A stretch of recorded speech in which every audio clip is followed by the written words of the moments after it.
Good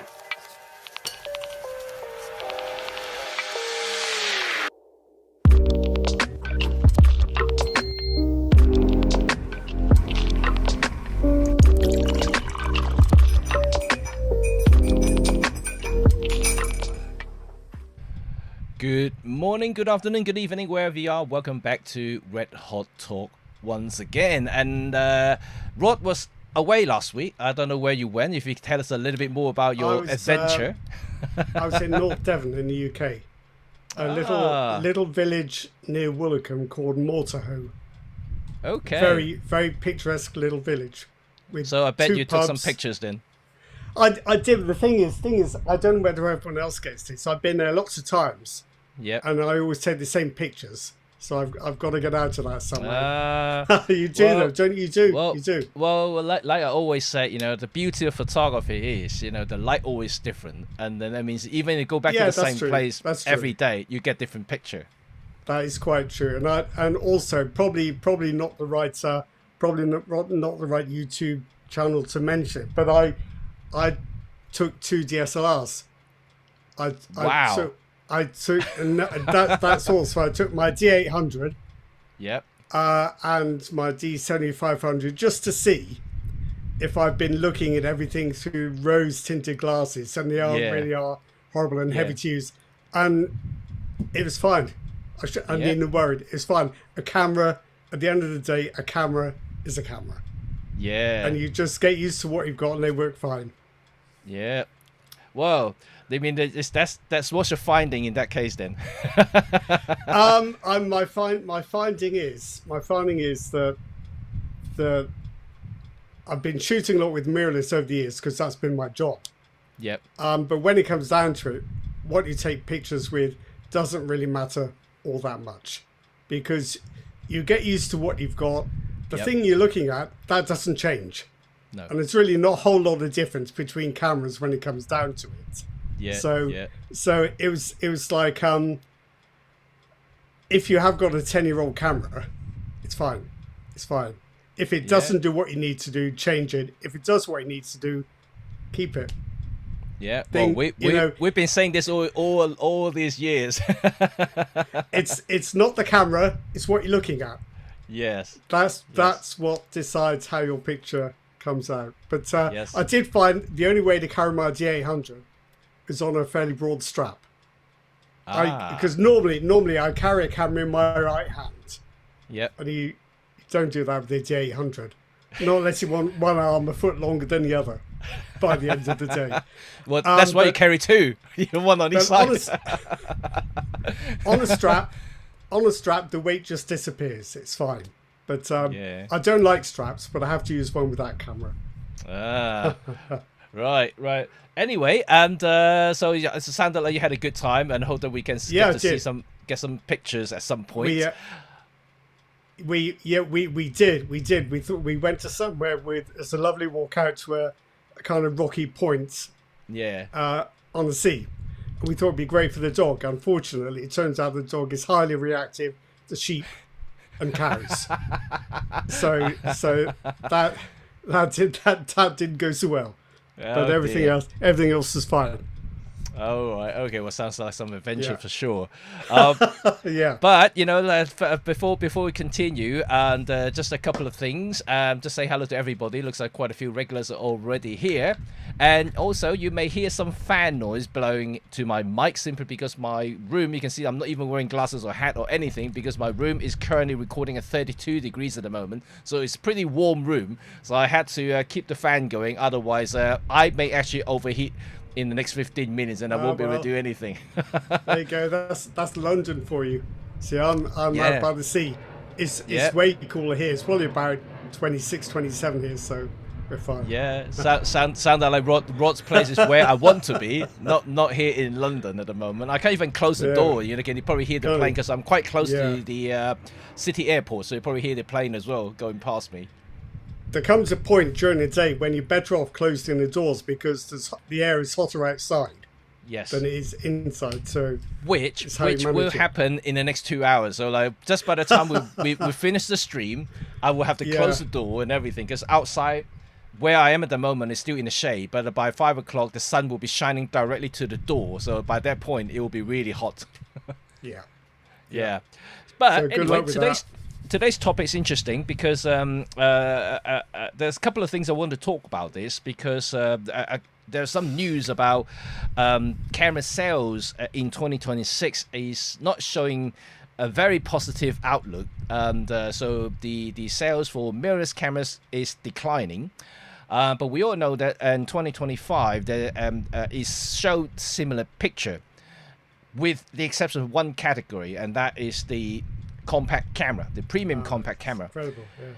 Yep, we all know that that is the trend, and looks like that's the trend that's possibly propping the camera market at this moment in time. And we also see that the likes of, you know, the Fujifilm X100 has been selling. Still, you can't get hold of them. I've seen still people leaving comments say that, you know, what's the point selling them when you can't get hold of any? We all know that the GR Ricoh, latest GR4 and the GR Monochrome, at least in the UK, are on waiting list, so you can't even get hold of them either. Now the latest Lumix L10, the brand new Micro Four Thirds sized sensor premium compact camera, is also selling pretty well. So we now see where we're going from here now. And the title today is what should camera makers do to, or what sort of model or what sort of things they should resurrect to rescue the industry. So we're going to speak to, of course, our in-house industry expert Rod. Who's here. That? What's your thought about this whole compact thing, and whether this is really is the only way now for makers to maybe perhaps have a go at increasing sales in some way to combat the declining sales from not only camera bodies but also lenses? I think probably it's a bit ambitious for us to try to fix the camera industry ourselves. I hadn't really been thinking on that scale. When we talked about this topic, I was thinking more about features that are gone that I wish we had back. So I don't know whether that's kind of a small scale solution to this problem. But I think in general, camera makers are forgetting what worked and chasing what doesn't in an odd sort of way. So I think I had a very, very minor thought, well, I say minor thought, minor gadget. Yep. I just wished that Olympus and then OM System had persisted with the EVF accessory shoe for the pen cameras. Oh yes. Because I love my EP7, and if that had an EVF, a clip-on EVF, that would just seal the deal for me. But that's something that went away that I wish we still had. Yeah, I actually personally love those little EVFs, external EVF. I have one that's the Olympus one, the EVF2, the second generation. I think they went up to EV4 and they discontinued them. Right. Yeah, they did. So they had the EVF 1, 2, 3, and 4, and they obviously is to do with the generational thing on the pen cameras. That's where you can attach them. And I really like them because I do like the feature where you can tilt the EVF upwards so you can look waist down, you know, almost like from top down view. And that's often the way I use the EVF on the pen camera, so I can look down on the EVF rather than holding the camera up on the eye level. So I quite like that kind of shooting style. And I know that back in the days, Canon also had a series of camera that relying on external EVF, and it was a thing, right? You know, back then, and everybody seems to be, you know, releasing external EVFs. I've even been desperate enough to look on Amazon for a little optical viewfinders. I think TT Artisan does one for a 35mm angular view, which I was quite tempted by. Because there's the only thing about cameras with no EVF. Sometimes you're out in a kind of light where you just can't see the screen properly. Yeah. Unless you push the brightness up to maximum. Yep. And then of course your battery life takes a bit of a hit, and it doesn't always work. So yes, of course. But I was thinking about that. But the only thing with one of these little cheap clip-on finders is you can't see what the autofocus is doing, but you can hear it.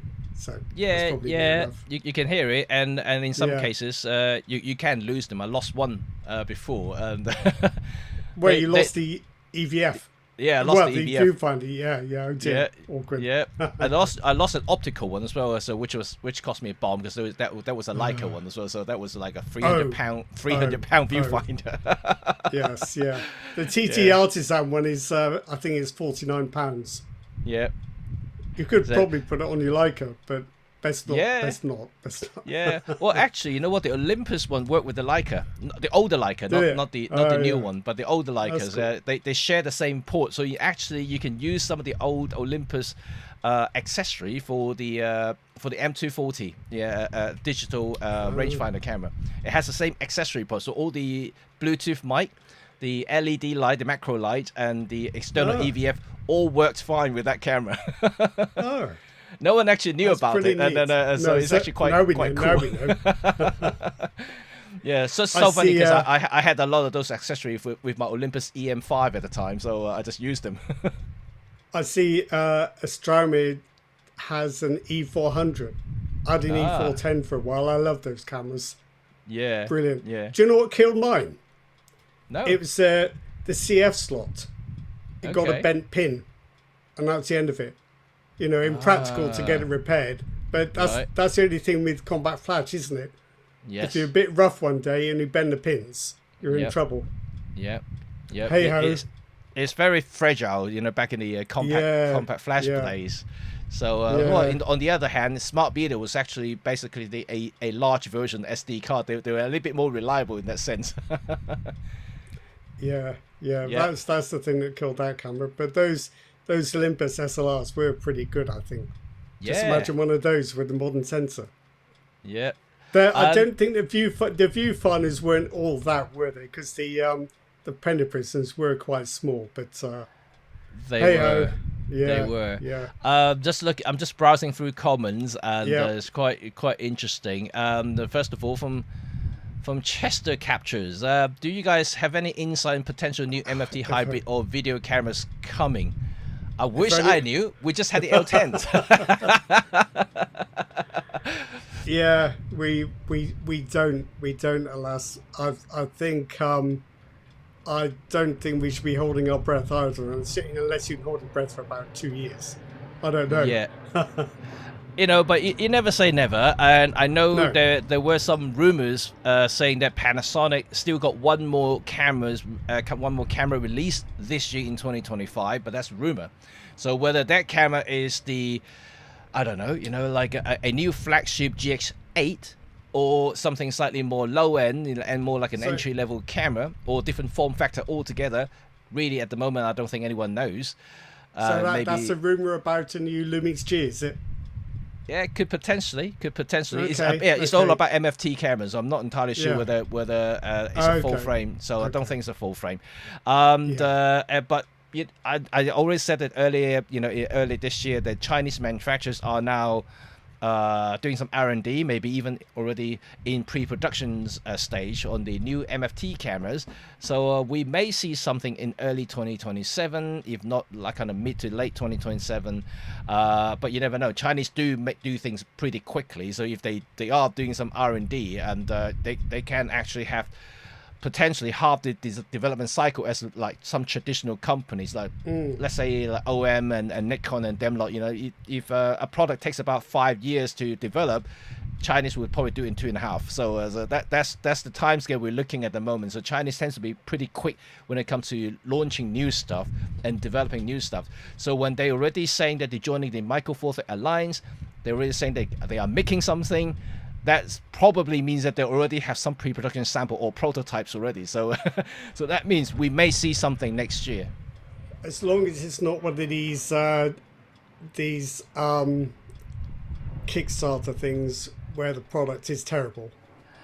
I doubt it will be Kickstarter, and especially Sondian, which is the company who joined the Micro Four Third Alliance. They've never ever been on any sort of crowdfunding campaign, and they're big enough internally, domestically in China. They just simply launch it, and then they have the financial to do so. So so long they know the pricing structures and everything like that. Hopefully they know very well by now, because they've been doing camera making for a while, although they're very, very cheap cameras, things that you see on Amazon for about like £50 or $40 and things like that. So this will be, for them at least, will be the premium side of it. And even though that from our eyes, it's still going to be the very low-end, beginner-level camera pricing. So time will tell, see what sort of thing they're going to chuck into the camera and whether it's good or not. But like I said, you know, like a new company is always welcome, and that means we give us more choices. More people are going to using MFT, and obviously that means that potentially in the long term, people are going to look at, you know, if they buy those entry-level cameras, they will upgrade at some point. Hopefully they will buy into the slightly more premium, more established brands such as OM and Lumix. It works both ways, right? You know, I think also lenses as well. So we got more alternatives and more choices to play with in the future. That's how I see it, how alliances work like this. So if we're worried about the future of camera makers, has anyone got any suggestions of things that cameras used to have that they don't have anymore? That's really annoying. I mean, my one of mine would be, you know what I'm going to say, don't you, Jimmy? It's top plate status displays. Yes. They've gone. What happened to those? I just use them all the time.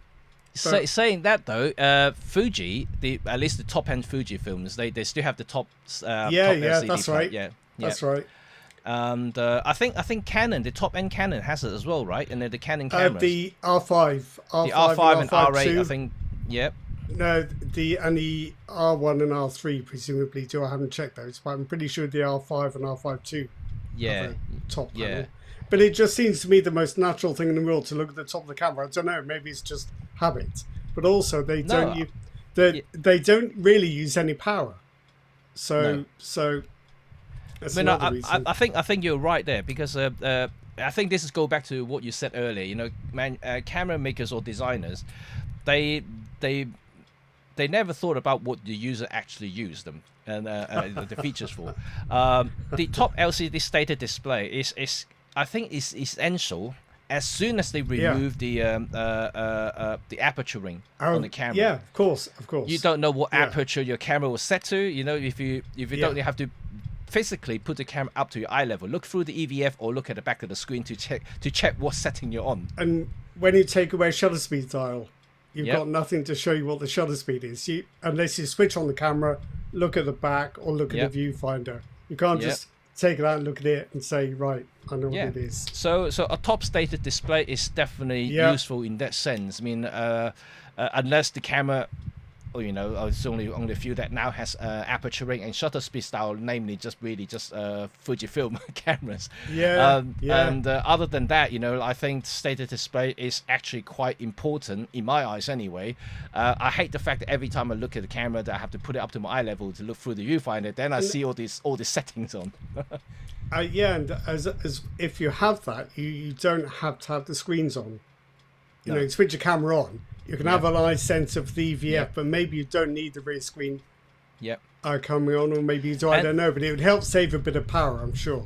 Yeah, I mean, I'll give you a real-life example. I mean, if I'm going off to work, you know, like, that may not matter too much, because I will be spending 2-3 hours shooting, so I'll be constantly on my so my eye will be looking at the EVF all the time, so I know exactly what I'm on. But let's say if I'm traveling, if I'm doing street photography, I don't shoot continuously through the day. So I just don't. Yeah. Right? You walk around, you look at location and things. Very often, which I did many times myself, let's say I was in a very dark area. I had my ISO up to 1000, 1600. I was at that setting. And then suddenly I moved outdoor in a very bright, sunny areas. And I actually forgot what ISO I was on. So I turned the camera on, I shot straight away. So everything was shot in the most, I would say, the terrible ways, because I overexpose everything. If I shoot in aperture priority, that may not be so bad, but I'm shooting at ISO 1600 instead of base Yeah. ISO, which I could have done because of the light. So it You did do happen to forget, me yeah. quite a few times, and then so I think having a status display is really crucial, and you can see straight away, oh, I'm in the wrong setting. Let me change Yeah. it back. Yeah. Even stuff like white balance is quite useful to just be able to see it on a screen. Yeah. But another thing, I'm going to bore people who've heard this from me already, but I feel it's worth mentioning again. Just imagine if your mirrorless camera, let's say you've got area AF, and it knows how far the farthest object is and how near the nearest is.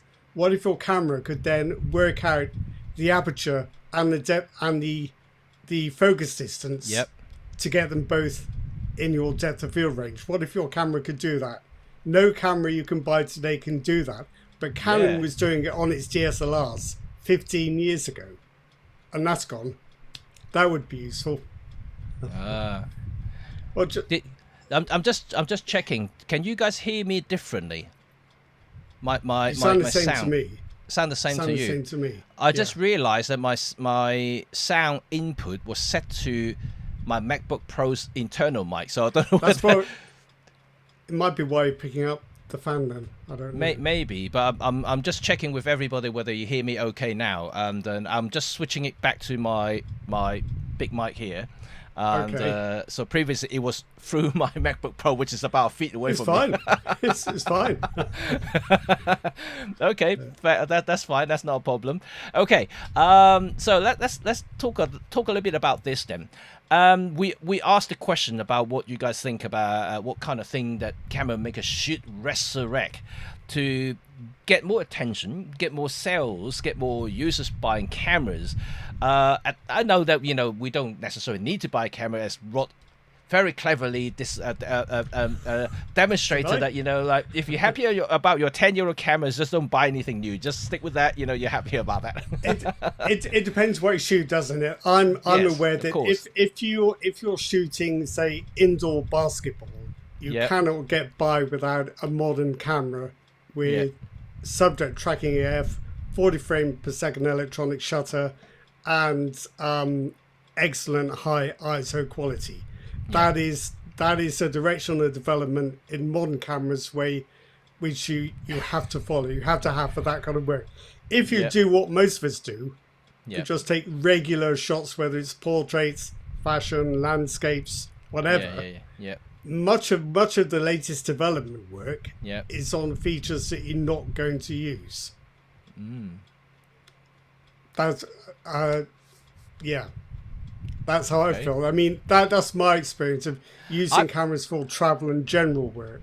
Yes, I mean, I over the last 2 months, and I had this experiment, and since the L10 was announced, I've now got the L10, so I've been shooting with it for the last couple of weeks, and also tested the Canon V1. And during this exercise that I had with these compact cameras, and I realized a couple of things. And first of all, without spoiling my forthcoming contents, and then I just found that some of these compact camera, especially one with a slightly larger sensor. I'm not saying about APS-C or even full frame. Something like with this 1/4 size sensor, like the V1 and these, let's go all the way back to LX100 or things like that. They are very useful. They are actually pretty good at what it does, and then you can get some decent images from it. It may not be, let's say, professional level. I mean, if you are a fine art photographer, if you used to generate very large prints, for instance, like looking at very sharp images. Yes, then you may need a slightly better setup, and maybe if you're doing professional jobs, these definitely will not be the cameras for that.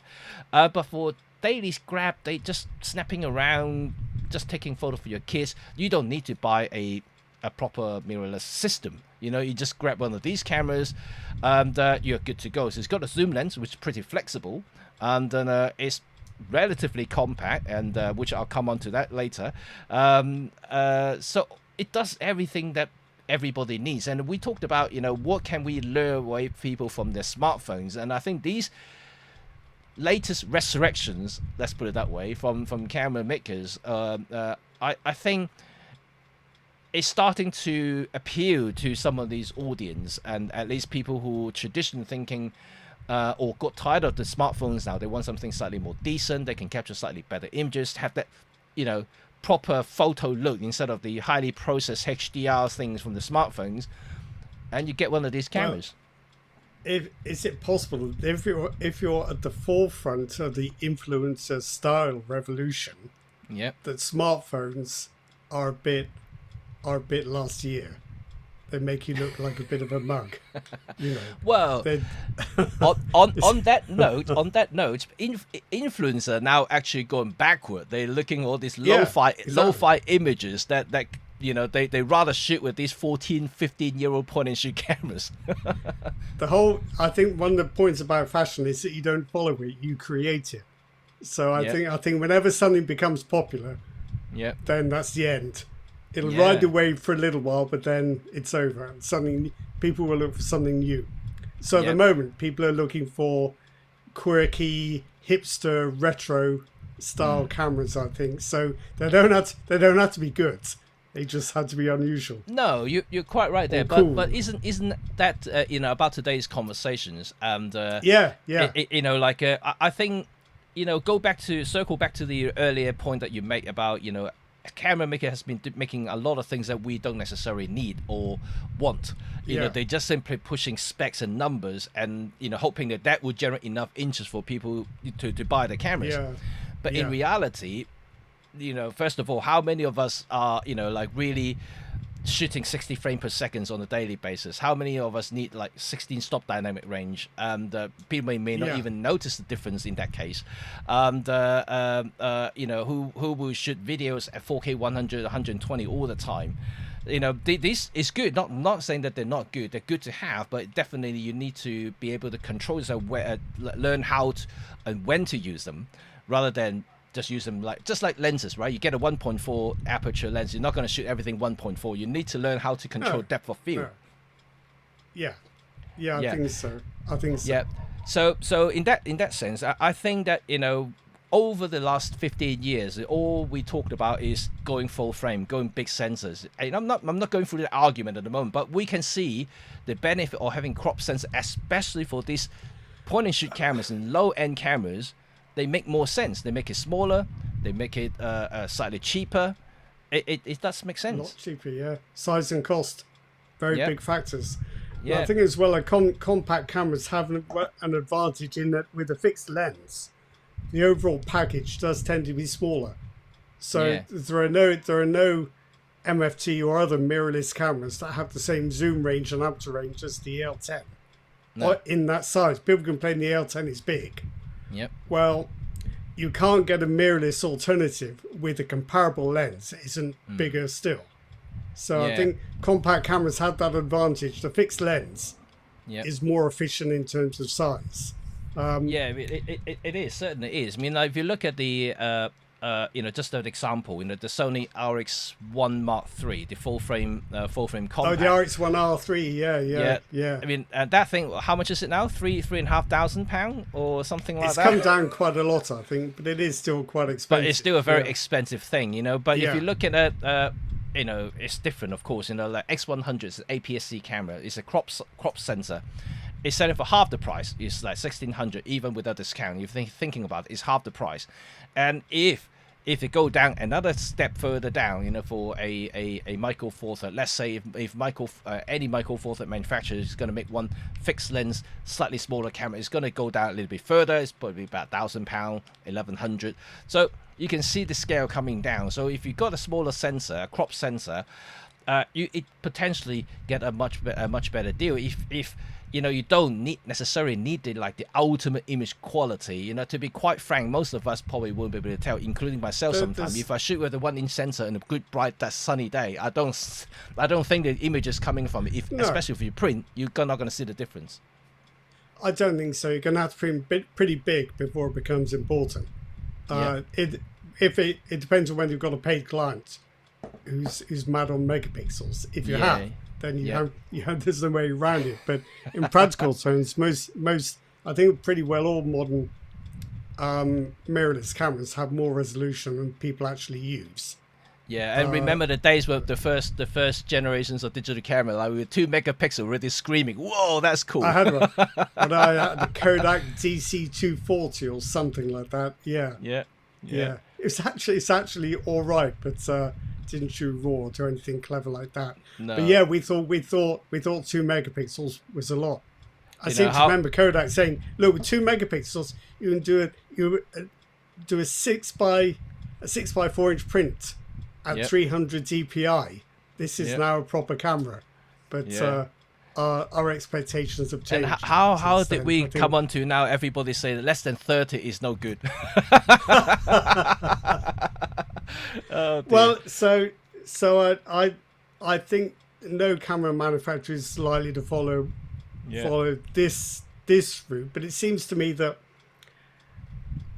the Sony A7R4 was the first of the Sonys to have 61 megapixels. Yeah. I do wish they still made it, because I don't think many of us actually need the AI processor in the 5 or the 8K video and high-speed shooting in the 6. Yep. Wouldn't we rather just pay a bit less and have the A7R4 back and keep buying that one? So it seems to me there are lots of cameras that have been superseded, which we kind of like to still be able to buy. Without having today's prices. I'm sure Sony could put a nice fat markup on the old A7R4. That comes down to something that we talked about before, right? You know, we always think that the current product cycle in any digital camera company, digital camera makers, are too short, simply too short. You know, like you get a brand new body every 2.5 years. I mean, and it's too quick. You know, back in the film days, analog days, we don't get a new camera for every 5, 6, 7 years. You know, like when Canon launched the EOS 5, the EOS 5 was on sale for 7, 8 years. That's just one body, and EOS 1 would be there for like again 7, 8 years before they bring out an updated version. Well, that was back in the day when in analog days it was the film that drove the image quality more than anything else. So there wasn't the same need for constant camera development, I don't think. I wouldn't disagree with that point, but however, you know, like when we see today's images, and we talked about, you know, how you literally said it, your D800s produce amazing images. You know, we talked about that. We talked about that. You know, you can easily capture really great results with a 12-year-old digital cameras. You know, either to most people, I'm not saying like it's not useful, you know, all these advancements are great, you know, but for most people who, as a hobbyist, for instance, I don't think a lot of the advancements is significant enough for them to see the results. And if you're interested in the craft only, and I think a lot of the older cameras would suffer. I think it's all about what you most want, and I think where your attention is directed. I think using cameras like the D800 and also the D7500, Nikon DSLRs of that era. Yeah. Nikon really had a grip on dynamic range, particularly. Yes. So there aren't many cameras that can hit the same kind of dynamic range that the D800 and contemporary Nikon cameras had. I'm not sure the colours are always what they're supposed to be. I think Canon might have been a bit better at that. But for sheer dynamic range, you can go back right back to the D800, and it's just quite jaw dropping, really, what it can do. I think modern mirrorless cameras, high resolution ones, are visibly sharper, and modern lenses. But how much sharpness do you need? So, you know, if you we had this conversation, didn't we, about making big prints? We did. How close you had to get to a big print before you can tell. And funny enough, you know, like when I edit my photos, I mean, like I just told Rod I got a brand new 5K monitor with me now, so now I'm big enough that I don't have to lean. I don't have to lean forward to see the text now, so I can step back a little bit. Now you have to go and stand in the door so everything looks the right size because it's so big. And so it's great. So, but the point I'm trying to make is, you know, I've got a 5K monitor, and it's actually, in terms of pixels, it's not even 4K. You know, I mean, it's not even 8 megapixels. It's more like you know, and how many megapixels in the 5K monitor? Near 10, something about, about 10 megapixels about roughly. 10. 4 megapixels, about 8, right? You know, and so it's not even that much, you know. So whatever I can see sharp on my 5K screen is sharp. To me, is sharp, and it looks fine on my screen. And majority of the people who are going to display these images are not going to be bigger than the screen, which we have is 27-inch. So. And most people who print may still going to be print 6x4. You know, occasionally you may want to print it slightly bigger and frame it up. But even those, you know, you're not going to print it huge like a I don't know 40x20-inch, you know, on a giant wall kind of thing. So you only print that big so that you can see it from further away, really, don't you? Yeah, then you step further away, exactly. Yeah. so it's always a discussion, right? It's always a debate between resolutions and sharpness. I hope you're enjoying your screen. I mean, 27 inches is fairly big when you're sitting quite close to it. I've had to get a swivel chair so I can look at that side, then I can look at that side. No, it's definitely useful, especially for me when it comes to editing videos. I do need the size I can put the timeline quite wide and big. I can see everything because even my laptop 16 inches is quite big for a laptop. It's just not big enough to have everything on the screen. So now I've got a bigger screen there, so it's a lot easier for me. There's a lot going on in any video editor interface. You need all the space you can get. Yes, that's why some people even have dual screen on, you know, for having both side by side to do editing. Yeah. I'm definitely not come to that point yet, but I think one screen is enough for me. But at least you've got a good size. At least you've got a good size screen now. But I was thinking about this full frame thing, and I do think that the best argument for full frame is higher resolution should you need it. Either for big prints or for cropping. I know for bird photography it's very useful, and wildlife as well, to have a good margin for cropping, because these things they are quite erratic. That's why I'm not a bird photographer. It's too difficult, and you do need to shoot wider than crop for the final image. I can understand that, but I think that one of the best reasons for going full frame is to get higher resolution with the same level of overall quality. And I just think it's a shame that there aren't more affordable high resolution cameras. I mean, I think the Nikon Z8's not bad value, or the Z7 too. No, they were recently on sale. I think they said it was recently on sale. It was quite attractive, the price. I just wish Sony had carried on with the A7R4, even though it's much less technologically advanced than the 5 and 6. It had the one thing that people bought it for, which was resolution. So unfortunately, with the development of the 5 and the 6, that's pushed the price up and up. So you know, it's less appealing. So, you know, obviously, you know, like, I think for the last 10 minutes or so, we repeated a word quite often, and I can even see a lot of you mentioned the same word in the comment section, and that is the price. And price. We can all agree, you know, like even I talked about it last week, and saying photography is getting expensive, very expensive. We have not only talking about camera itself, we no longer talk about just buying lenses. We have to talk about computers to process them on. We have to talk about software. They have to subscribe or buy them. You know, all of the adds up. You know, everything adds up and then become a package that you have to, you know, fulfill, you know, before you can even start photography properly. I'm not saying you can't do with some freewares and things like that, which, you know, perfectly fine. But when you are getting a little bit more enthusiastic, you're getting into the hobby a little bit more, you will need some more control. You need some more improvement, for instance, noise reduction, for instance, all of this stuff. Then you start having to think about slightly more bespoke software, slightly better editors, and things like that. Yeah. I don't think software is a good place to try and save money myself. No. Because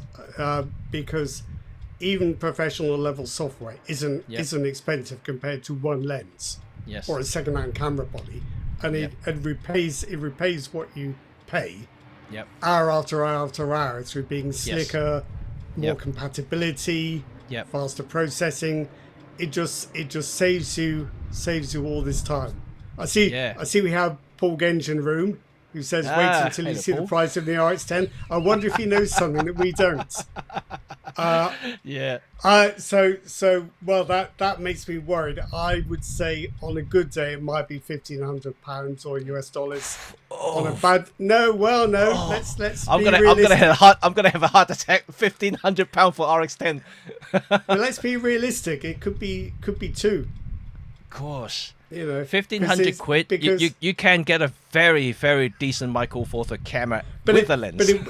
But it wouldn't do what the RX-10 does. I mean, that's what we have to accept. It has a pretty big zoom lens, and it does pretty spectacular 4K videos, judging from the previous RX-10. And but Rod and I talked about it. I mean, my experience with RX-10 previously was the battery life. If they can improve on that, well, maybe it's a little fun thing to toy about. But still, £1,500. You know. Well, that's just a figure I plucked from the air. I'd be surprised. So Paul, but having Paul is saying higher. See, 18, I would have 18.99. I'm going to pay 18.99. 1,500 would have been a good deal, the best we could have hoped for. But I personally would expect it to be two, somewhere around there.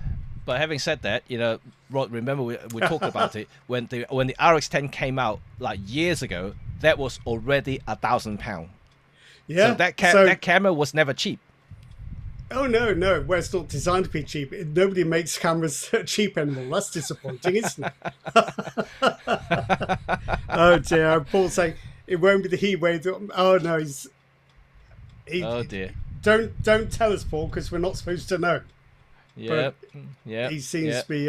Paul seems to be hinting. But you know, if you look at the prices, I mean, like, just throw some figures out now. The X106 is $1,599, and then the GR4 is $1,299. The LX1, the L10 Lumix L10 is $1,299. They are around about that kind of money nowadays. I'm going to guess, without any help from Paul, so I don't want him to get into trouble, 2.5. Jesus. Okay, if it's 2.5, Jimmy is 2026. I would rather squeeze that £1,000 extra to get the full frame 30 RX 1 was what was it, RX1 Mark III, RX1R Mark III. RX1R. It's a completely different camera, isn't it? I know, completely different purpose. If it's 2.5 for the RX-10, for instance, right? You know, like but then I guess you're looking at an integrated zoom camera with a zoom range and an aperture range. You would have to pay a great deal of money to get in another format, in an interchangeable lens format, probably with video features that hopefully are improved over what they were. I don't know if the sensor resolution will be improved or not. I don't know if there is a 1-inch sensor. Yeah. Well, if they're selling that high, I'm hoping they put a new sensor rather than reusing the old one. If it's going to be that, it'll have an AI processor, won't it? Yeah. And AI tracking. But that's the trouble. That's one of the biggest obstacle that you know, all of us are facing, and all the camera makers are also facing, is these pricing issues. We know the fundamental cost of components are going up because of the NAND shortage, you know, the memory chip shortage, and all sorts of stuff. The war in the Middle East obviously is driving up all the raw materials in the transportation, the fuel, everything's gone up. They all compound into the overall calculation. But the thing is, when things becoming so expensive, who is going to buy these things? That would be my question. You know, like back in the days, you know, remember the RX-10 when it first came out? People already screaming. It's like, oh, I'm not going to spend $1,000 on a bridge camera. You know, it's with 1-inch sensor. I can pay a little bit more to get a 5D. You know, the full frame 5D at the time.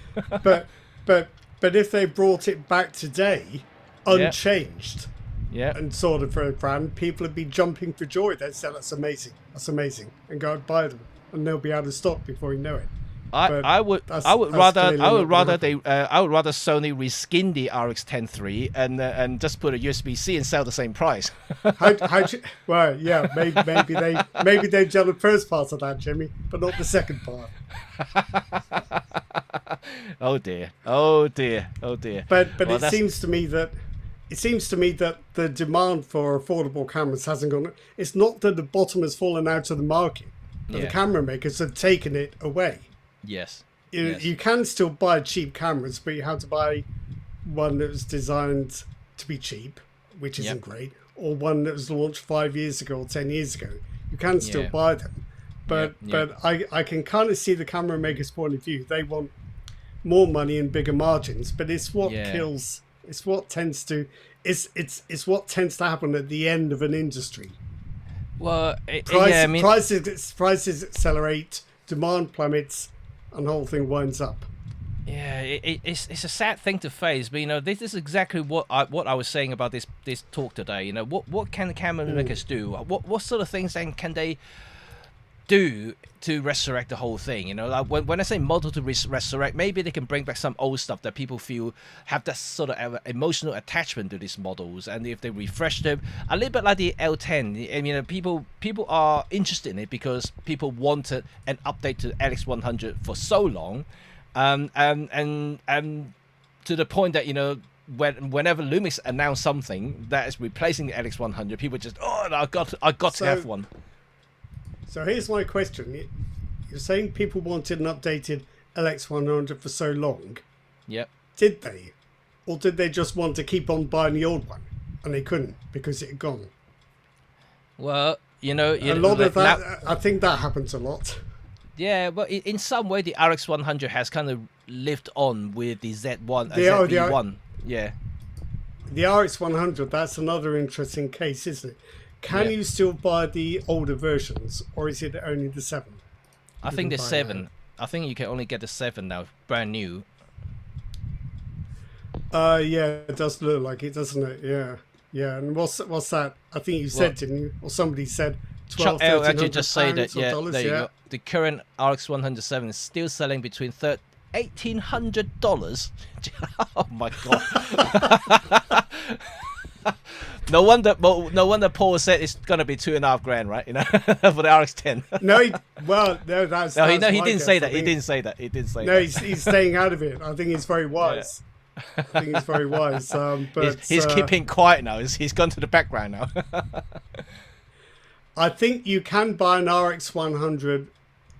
I'm trying to work this out. Is this new or used? So Wex has got the RX100 7A. Yep. For $1,049. Yeah. So that's not so bad. Assuming it's a camera you actually want. I don't think that's used. So that's interesting. So all of a sudden, the OM System TG7 becomes a very good value point and shoot. Well, I remember a time you couldn't move for waterproof, shockproof, point and shoot compact cameras. Yeah. And now there's only one. There's the Ricoh, isn't it? But Ricoh still makes the W7 something, right? something like that. WG something, yeah. But talking of cameras or talking of things that we used to have that we don't have anymore, you'd probably like it if they carried on making the RX105, wouldn't you? Because you prefer that smaller zoom. I do like that little thing. It's just so compact. It's made Sony's made the new one so much better that you don't want it anymore. No, which is a paradox. It's been developed in a direction you wouldn't have asked for, and this happens to all cameras. Earlier you said that's something that camera makers has moved on too quickly and killed off some of the model that if they kept on making them, it could have been a big hit by now.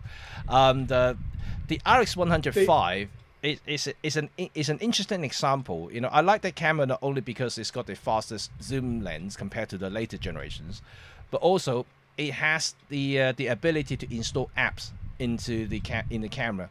Sony used to run an app store, and that was the thing when every company makes them. And you can buy these specialist apps through the App Store, install in the RX100, give them more features and more functions, because essentially RX100 is little computers inside. So it's a little bit flexible in that way. So you can buy a lot of different things, although the only things that I bought one app, I can't even remember which app it was now. And then I only pay like $15 for that app, but it gave me an extra feature that the RX100 didn't come with. So it was an interesting strategy. It's almost like an open source platform. Then let developers write their own codes and messing around with the camera features and things, so you can give you newer things. And I think that could be an interesting point for modern digital cameras, because now all the features and functions are being fixed by the designers, by the camera manufacturers, and we can't change it, we can't alter it.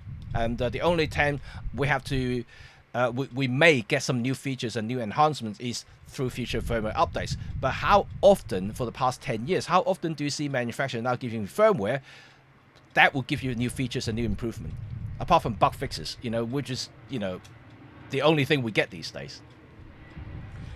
Yeah, there is that. I was thinking, I think we probably talked about this in the previous chat, of ways that camera makers could carry on making money.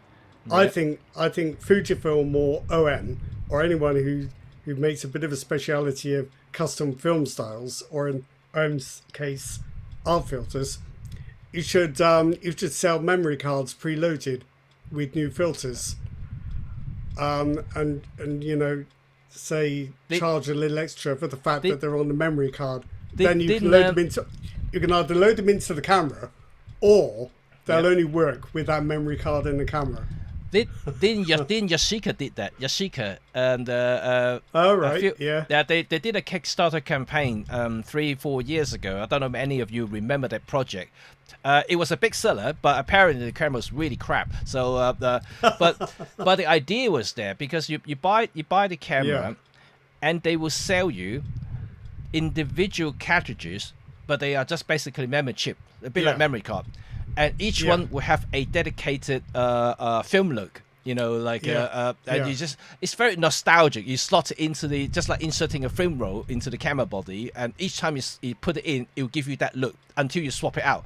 So it's kind of really cool idea. It's physical, it's tactile, you feel it. You definitely get that feeling of old school photography. Just not photography at all, because the camera, like I said, is really rubbish. It's just it's more like a toy. But the thing is, the idea was there, and I think if any major mainstream manufacturer is going to do something like this, the world's going to go crazy, providing you give us some decent results and things like that, decent build quality. Why no one wants to do it? if Fujifilm is making such a big thing of film simulations, but there's no easy way to program them in. People are making film simulations as lists of instructions that you then have to translate to your own camera. That's not really ideal. I was just going to address one remark by Ethan Beckler a few minutes ago. No thoughts on an OM system trip. Oh, I'm going to bring the only reason we I think haven't gone into that is because we talked about that for about 6 hours straight a couple of weeks ago, I think. How much we'd like to have one. Yes, and I talked about it last week too. Oh right, okay. Yeah. That would be perfect, but it doesn't look like we're going to get it. I think it reflects an earlier comment, and I can't remember who made that comment. Was it Chuck L, saying if only we could have point and shoot cameras that weren't rubbish. That's not the word he used, but that's what he meant. But so all you need is a decent sized sensor in a point and shoot design. Wouldn't that be wonderful? That will be I guess we're not going to have absolutely wonderful. And I mean, I'm not saying never, but I think at some point the manufacturers are going to realize that this is happening. And if, let's say, for argument's sake, if the current trend continues for the foreseeable future, I'm pretty sure OM or someone will figure this out, and okay, we need something like this, like the digital trip, affordable, with a I wouldn't say big like full frame sensor, but a slightly bigger sensor, not a tiny little point and shoot sensor, a just smallish pancake lens stuck to the body, and call it a day. Like, it doesn't need to be premium build, because remember, the Trip wasn't a premium camera, it was a cheap, affordable camera, the Trip. You know, and that means that you can make something like this plastic body. Who cares if you sell it for $500-$600? If it makes the money for the makers, and I think it's a go ahead project, and not only they will bring the brand a more awareness, and people are going to use it, and I think that if you somehow make the design more attractive, and you may even bring in a lot of new users as well. I think the only time I've had a proper conversation about this with the camera makers when I was questioning one about why don't they make any 400-pound cameras anymore. Yeah. And I was quite surprised the response which was, "Are you kidding me? Why are you asking me that question?" So basically, it's a bit like that. Like there's not enough money for them to do it, which I can't quite understand, because surely all you need to do then is just increase your margin on a camera that doesn't cost much to make in the first place. It'll still be cheaper than other things on the market. Yeah. So at the time, I think this particular maker, the cheapest beginner camera is about £600 or £700. Yeah. Yeah. And it wasn't so long after a time when you could buy a cheap DSLR kit for 400. And well, even if they put another 100 on for their own increased margin, they'd sell a lot more, and people would still be able to buy a relatively cheap camera. It's puzzling.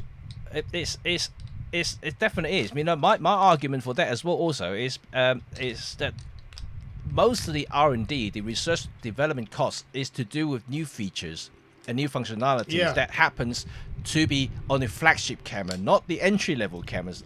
Most of the entry-level cameras are usually recycled technologies, chips, sensors, back to a cheaper body. So where's the R&D cost for that?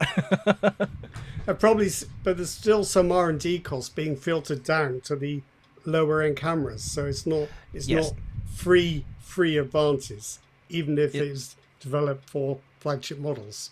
Yes, no, I agree, but the proportion of the R&D cost is not going to be as significant as the flagship one. So I don't know if Paul's going to be able to answer my question. Oh, no. I can tell you why that doesn't happen here. Perhaps he will. Yeah, but it does seem to me that manufacturers could make decent profits on cameras that are cheap to make. Yeah. Who knows? Who knows? We're not the makers, so we never know. We'll never know. No, we'll never find out. Linda brought up a very interesting point about the Lumix LX3. I didn't know that or forgot about it. Is that I'm going to bring her a comment now. There was a joystick on the LX3, and they since removed it. You know, like because the LX100 didn't have the joystick, and not entirely sure the subsequent LX4, 5, and 6 had joystick either. So I didn't know the LX3 had a joystick. That's an interesting thing. Joysticks are nice things to have. Yes, you know, like for those who may have just watched my Canon V1 review video, would know that I actually complain about the lack of control on the AF point. You know, I couldn't even easily change the AF point. The only way I could do it quickly is to poke the screen, like using touchscreen. So otherwise I have to kind of do the four-way button and go into sub-menus to change it, but that's a very clunky way of changing the AF point. Same thing happens to also the L10 as well. The L10 is very difficult to change the AF point. And you have to do, it's a two-step process. You have to first engage the AF selection, then you go down, push downward in the D-pad to engage the AF point on the screen. Then you use the four-way controller again to move it around. So it's a very, very clunky way to move it. And I wish they just have a joystick. That would be. I think joysticks to me would be almost as essential as a top panel. Yes, they're just very effective, because you often do need to swap between focus patterns depending on what you're shooting. Sometimes you may want full area AF, because it's going to be fine. Sometimes you may want single point AF where you've got a very small subject against a very distant background or whatever. But you do often need to change quickly from one shot to the next. It is. I mean, and now now since Linda brought it up, now it make me even more frustrated about the L10. Now, why didn't Lumix just put a freaking joystick into the L10? considering you're charging $12.99 for the body.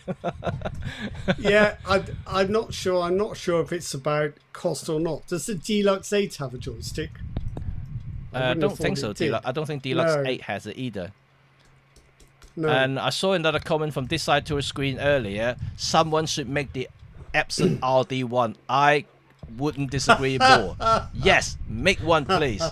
Yes, go and make one. I really want to see a brand new version of the RD1. I have the RD1. I love it to bits. And I think if you want a film digital camera, is something that reminds you of a film camera, the operation, the tactile feeling of winding the thing, and that's the camera for you. Or even just an M-mount camera that we can afford. That would be nice. Yes. Maybe if it's a pity Voigtland has stopped at film cameras, and we never got a digital Besser, for example. Or what's the other one? Well, the RD1 was a Besser, based on the Besser body, so it's got the same shape. So, but it's essentially that's the APS-C, digital wasn't Besser. it? Yeah. It's APS-C though, wasn't it? It was an APS-C, but I really like that camera. And I think I saw earlier there was another comment about I think that's obviously answering our point. What can camera makers do?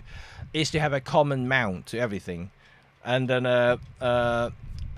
we already have the alliances and the L mount alliance between Sigma, Leica, and Panasonic, and we of course have Michael Four Third alliance. These are the two main alliances that we can see, but the common mounts. Would be probably M42. You know, that was quite common back in the days, in the analog days. And the M mount, since Leica lost the patent, and M mount becomes more common than before.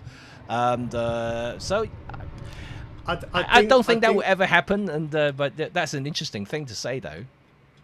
It won't, I think, because these days having a proprietary lens mount is a technical and commercial advantage. It ties people to your own lenses, and it enables you to design in features that other camera makers perhaps don't have. So for camera makers, so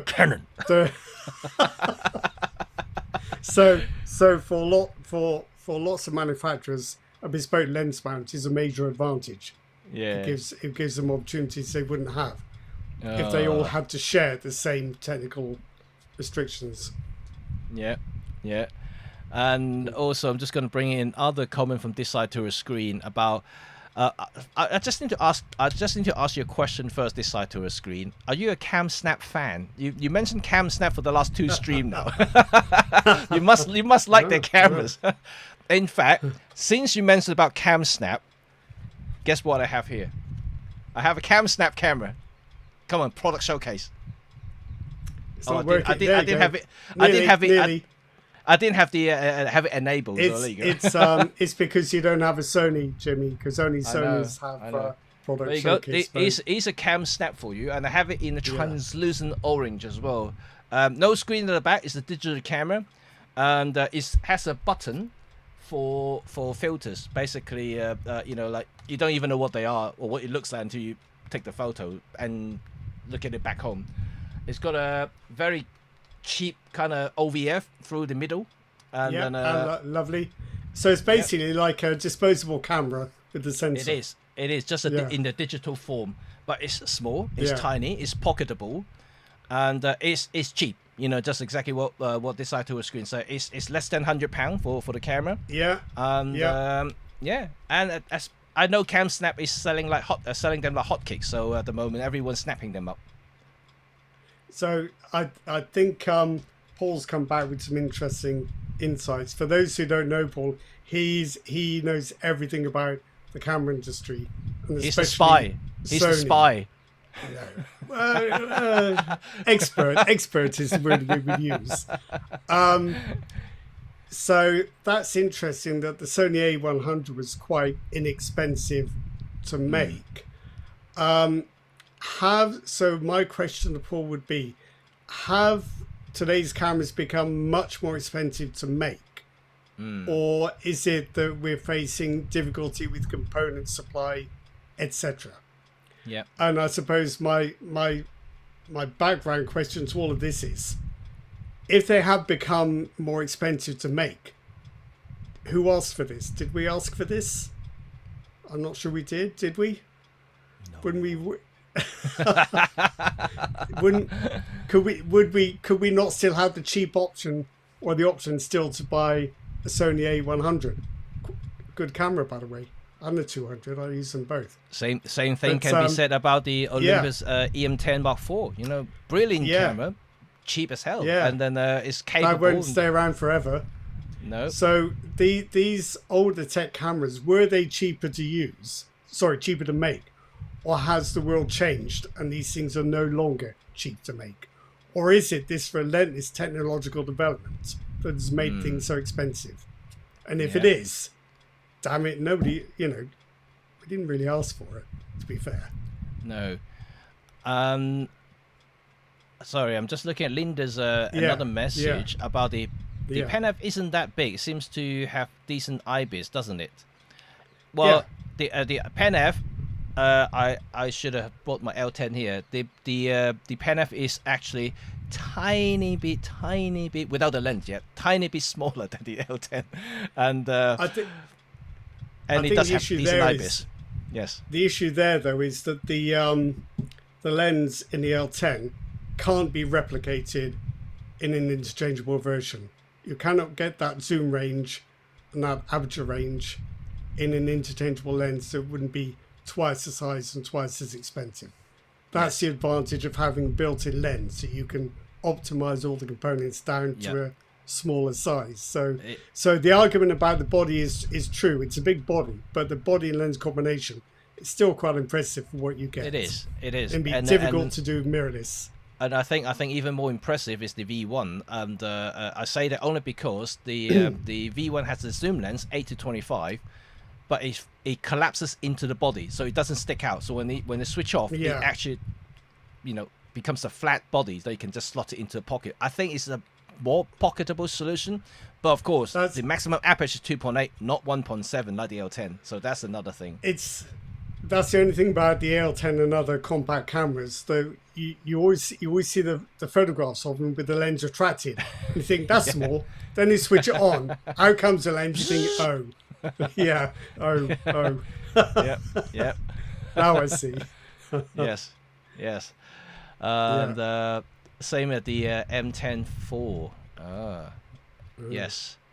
Okay. I own the CamSnap CS8 Super 8 camera. It's fun, not perfect, but it's fun. I also had the CS8 as well.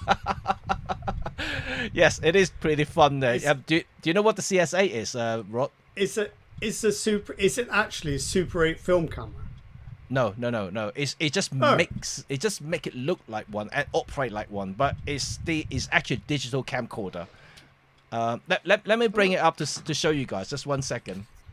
I've got Super 8 film camera. Yeah. I don't think it works. Rod is showcasing a brand. It's a proper thing. I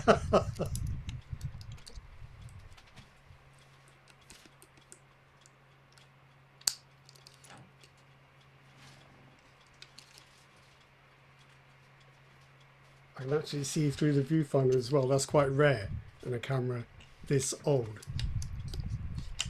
I can't even begin to imagine what the quality of Super 8 film is like.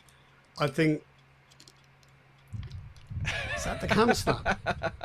That's the CamSnap CS8. So it's just like the old style 35mm. Like there's a trigger button at the front here to press, hold to record. So as soon as you let go, it stops recording.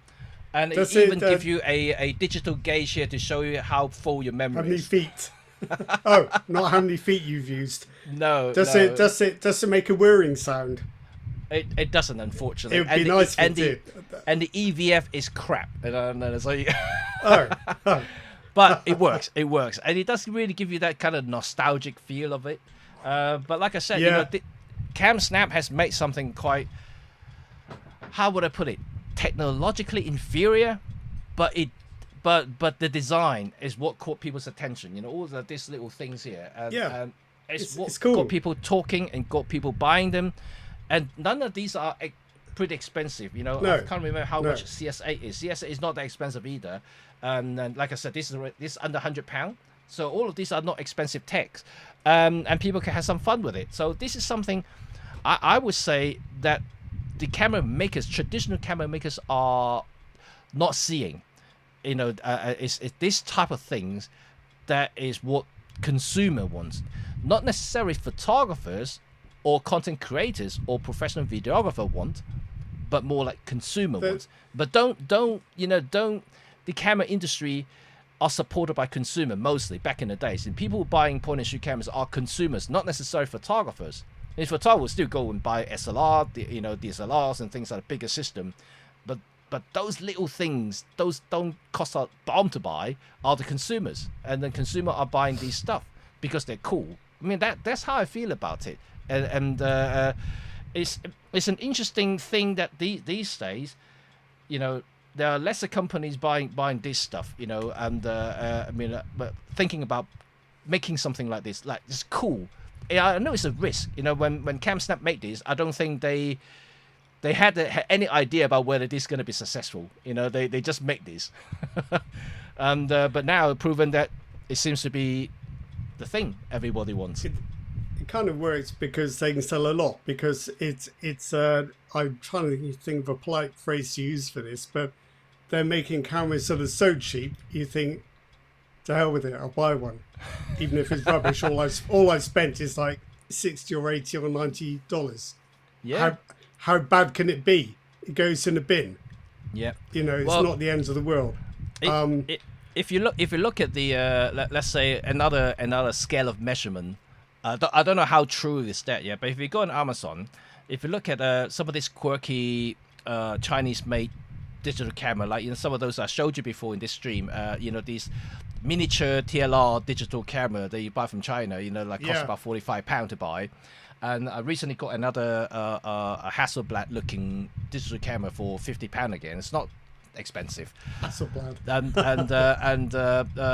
But if you look at the amount of people buying them and the amount of reviews that people written on Amazon are into thousands, if not tens of thousands. And on the other hand, if you look at like proper cameras, they are a few hundreds at a time, and it just, the scale is very different there. So it means that the bulk of the market is still relying on the consumer side, the people who are just snapping these up for fun. I think as well, if you look at YouTube as a platform, there are a couple of arguments there. I think who made the point earlier on that this side tall screen is social media making it harder for higher end cameras, since all you need is a camera that maybe shoots 5 megapixels. That is if you're using a camera to capture your content, but your content is about something else. If your channel is about cameras, then it's completely different, because the higher end it is, the better, or the quirkier it is, the better. Basically, people posting about cameras on YouTube are just chasing the audience figures for what's on trend at the moment. I think a particular difficulty for camera makers right now is that photography fashions are changing every couple of years, but camera development cycles are perhaps twice as long as that. And camera makers themselves are quite conservative. So it's almost impossible for camera makers to reflect current trends. They're always going to be on the back foot, because next year it'll be something else. Yes, I can guarantee it. That is very true, and I think in some way, I think that Fujifilm's cameras' popularity in some ways to do with that little bit of a luck from that viral thing that happened from the X100 4 and 5, that propelled them into different categories altogether, and also coupled the fact that for some reasons, the insect things has become such a trend amongst wedding parties, and from then on it spread to other younger generations after that, and then it's starting to becoming a cult brand for many younger consumers and photographers, and because of that, you can kind of see that all the other camera manufacturers are now following what Fujifilm is doing, like doing retro styling, releasing certain kind of quirky products, for instance. But they, like you said, things could change, and so that means that wouldn't say never, but but Fujifilm's trend could end, in the future at some point, and there could be something else altogether. It depends on how good Fujifilm is at managing, because to some extent you can direct the demand and the fashion, can't you? You can. And if you you're good at that, you can keep it going for much longer. I was looking at something that seems to be trending a lot right now, and that is these transparent cameras. They're like a Game Boy size and have a screen, which effectively transparent cameras. No, not transparent. No, that's not what I mean. The top half of the camera is a screen. Yes. TT Artisans made it. Yes, like transparent, but not actually transparent. Yes. There's no new technology in that. It's just a different design and a different approach. And it's the sort of thing that Chinese manufacturers, they can spot that and they can churn them out in just a few months. Yes, but Canon or Nikon or Sony or Fujifilm would not be able to react that fast, and by the time they did, it'd be over and it'd be something else. Yes, that's one. I think that is one issue for camera makers. But I think that's also to do. Yeah, sorry. I think that's also to do with the size of the company, right? As well, the smaller the company, the more likely they can react to these sort of changes. When it's big, it's different. And also if it's a cheap device, they might take the approach of, but these things cost us $20 to make. We'll make 10,000. If it goes wrong, what the hell, But when they cost $2,000 per unit, that's a different level of risk. Well, but this is something that I think Paul has touched on in one of his comments, that it's economies of scale. We're looking back to 10 years ago when cameras sold in much larger numbers. And economically, the lower the number you make, the higher the unit cost. So as the market shrinks, the costs will go up on their own because you're not making as many. But you have to recoup all the R&D cost with fewer cameras. So the fact that the market is shrinking is kind of pushing up the prices too, which is one reason why we're going, oh no, when everything costs more than it did last year. But it's inevitable when not enough people are buying them.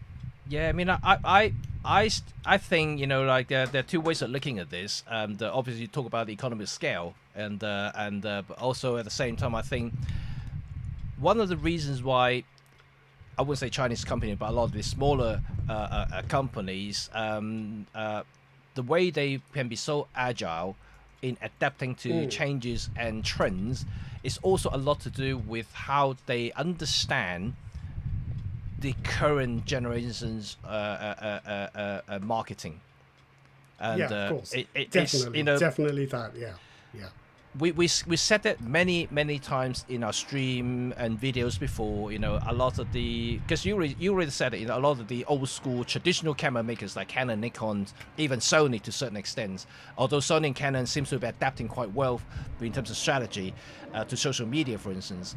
But all the others seems to be still a little bit reserved, a little bit behind when it comes to that. So they still relying on a lot to the traditional marketing, making product videos, just distribute the normal channel, print it on magazines, and they don't use any influencers or anything like that. But the thing is, you can see how the market goes these days. I'm not a pro influencer marketing kind of guy, even though I'm on YouTube. But then, because I think a lot of them can be false, false marketing. A lot of them just simply exaggerating a lot of the features that almost like misleading certain people to believe certain features, for instance. But the point I'm trying to make is that Chinese company or some of the smaller company, they can adapt to this sort of strategy. Like you said, it only costs very little to make these cheap cameras, but it gives a bunch of these to like these high-profile influencers in Chinese social medias, in international social media, Instagram, TikTok, whatever. Everybody distribute them out because it costs them nothing, and then if they can get the effect back, that's a big win for them. It's affiliate marketing via social channels is a bit like a pyramid scheme. So that it is in a way, because the individual influencers, it doesn't matter to them if things are any good or not. Yeah. As long as they get their commission on how many are sold. Yeah. So an influencer will earn a lot of money by reacting very quickly to a product that they think they can interest a lot of people in buying. Yeah. It's just business. It's just business. But it is. But that is what the Chinese manufacturers understand, how this influencer economy works and how quickly you have to react to it and how to drive it forward. Because I do from time to time get asked by Chinese makers, I'm sure you do even more, Jimmy, are you interested in this product? This is our plan. This is our strategy. Where will you be covering it? Here's your commission, what it'll be, etc. It's all driving towards this kind of affiliate marketing model, which things move very quickly. And traditional camera makers don't think or move in that way. No. I mean, I could understand both sides. I'm not saying which side is correct, which side is right, but certainly we see which one is more effective. Let's put it that way. Yeah, for sure. And I think if you are an influencer, say you're promoting something like this Godox C100, I've been told what it's called now from the comments. Thank you very much. It's so inexpensive. You can promote it to people with a clear conscience, because all they've lost is like $40 or $50. Yep. You know, not $4,000. It's not going to. It will run out. But if you're talking about cameras that cost $4,000 or $5,000, that's a different principle. Because if you persuade somebody to part with that kind of money and they're disappointed, that really is on you. That's more of a weight of responsibility there. Yeah. But 50 quid gadgets. Yep. You don't have to lose any sleep over that, do you? And that's why these things do so well. It is. I mean, but that's the tricky thing about things is can traditional camera makers do something like that, or can they adapt to this kind of new culture, this sort of new way of selling things? Let's put it that way. I think Fujifilm is probably closer than most in being able to drive demand. And that's what I think the camera makers need to be able to do. They need to be able to make people want their products, and they need to be able to make something that captures the imagination rather than ticking a bunch of boxes. Yeah. But it's not something they've traditionally done. Yeah. Fujifilm probably is closer than most to doing that. They are, and certainly I have to praise that their camera designers are really taking advantage of the current trend, and almost all new releases that they have are taking all the right boxes when it comes to appearance. your XM5, how small is that? That is just ridiculous. It is. I mean, even today, very I still think cute little camera. And it doesn't cost a lot, really, by current standards. And I keep saying that, and I will say that again. Like, if Fujifilm made such a success with the XM5, why couldn't Lumix or OM, make something like this? Bring back the GM series, for instance. And it'll be like the smallest thing ever, and people will be so, oh, well, you can get such a small camera, can you? And Fujifilm is now selling the XT33. Yeah, which is old tech, no IBIS. It has limitations for sure, but it's still enough for a lot of people, and it's not too dear, and it's still very desirable because it has those core Fujifilm qualities. Lenses with aperture rings and a shutter speed dial. Yeah, is what people buy into the brand for. So I'd give credit to Fujifilm for still making affordable cameras. And in the case of the XM5, modern cameras. Yes. But I just wish everyone was doing that. Yeah, I mean, I'm certainly hope so. And without a little bit of hope, hopefully that we will see something within the Michael Four Thirds community in the near future. And namely because we do have a new member. Remember, we talked about the Chinese makers, and hopefully they will bring some new ideas. And like I said, Chinese are pretty good at adapting what's trendy at the moment, and they do have the financial resources to back them up to do so, because they have the domestic sales and domestic marketing, which is very different to the Western world, and they understand more than anybody else in the West. To be honest, even I don't understand their marketing internally and domestically within China. They have a very different network over there altogether, but they are such a big company, electronic company within China, and they've been making cheap digital camera for many years. And if they decide to join Micro Four Third, there should be something to say. So hopefully that we will see some interesting idea that coming out from a brand new company soon. But even with traditional makers, and let's not talk about Lumix first. Let's talk about OM. I think OM. Now that we see that they're becoming quite active for the last couple of years, and I'm pretty certain there's something interesting on this way, and both with lenses and cameras, because I think that because they've been focusing on the high-end stuff for quite a while, so I'm pretty certain something low-end is going to come about in a very near future. Whether it's going to be replacement of the EM10, not so sure, but certainly pricing-wise, I think they're looking at something slightly more entry-level, and that will be a beneficial for not only for the Micro Four Third community, like many of you already said in the comment section, but also I think as a whole for the photographic community, because we do lack something that is cheap and cheerful, that is also capable. Although you mentioned that Rode XM5 is a good example, and there's still one that you can buy which is very capable. You got 26 megapixel, very capable autofocus system. It only lacks the CAF. I mean, I'm sorry, lacking the weather seal and also the IBIS. But apart from that, it's a very capable camera. You know, it's not what the camera is for, is it? We have to accept that, I suppose. But the thing about the XM5 is just so cute. If you've got one of those on YouTube, people are going to want to know what it is. Yes. I know it sounds shallow, but this is important to people, how things look.